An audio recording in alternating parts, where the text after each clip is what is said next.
Okay, so subtracting polynomials. So this is done very similar to adding polynomials. So just like adding, I want to make sure that there's no numbers to be distributed. That's in front of the parenthesis. There's no exponents. Okay, so if that's the case, we have to do something different. Also, make sure that you see if this is addition, subtraction, or multiplication.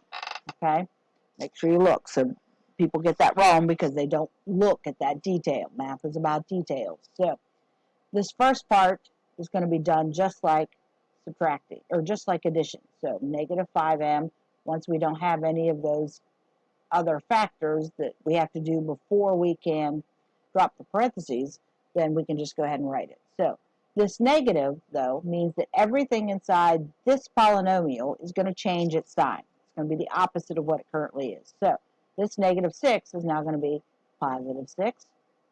This negative 8 is going to be positive 8m. And this positive 2m squared is going to be negative 2m squared. Okay? So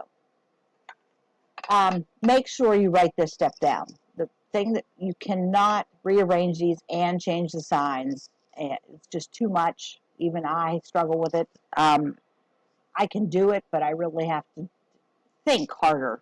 Okay? Writing's a lot easier than thinking hard. Okay? So then I want to rewrite this. So negative 3m to the 5th. So I use that one. M squared is my next one. So negative 5m squared minus 2m squared minus 3m plus 8m plus 6. So just like addition, I should count these. I have 6 terms up here. 1, 2, 3, 4, 5, 6. That little habit has caught a lot of mistakes for me, okay, even still. So the negative 3m to the 5th doesn't have anybody to combine with, so it stays the same. These two go together, so I have 5 negatives and 2 more negatives. That gives me 7 negatives altogether. Negative 3m plus 8m, so negative 3 plus 8. So I have more positives than I have negatives, so my answer is going to be positive. 8 minus 3 is 5m. And then the plus 6 doesn't have a buddy, so it stays the same. Okay. You may have 2 terms, you may have 3 terms that combine. These just so happen to have 2. But you may have several terms that, especially if you get into adding or subtracting another polynomial behind this. So, all right, so let's go to the next. Oh, wait. Okay. Same thing here. Check for number to distribute. Check for an exponent. I'm subtracting. Check for a number to distribute. Check for an exponent. So that means I can drop the parentheses. Negative 8b squared plus 4 plus 3b to the 3rd. So that's the first one. It stays the same.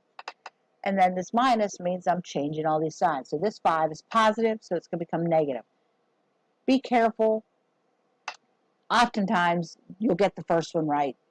You'll sometimes, if you're going to make a mistake, it's going to be on the last, anything after the first one. So when you're done rewriting these, stop and check to make sure you changed all the signs. So this one's positive, so this is negative now. It's negative, it's positive, positive, it's negative. Okay? That is, again, is a little habit that keeps me from making a lot of mistakes.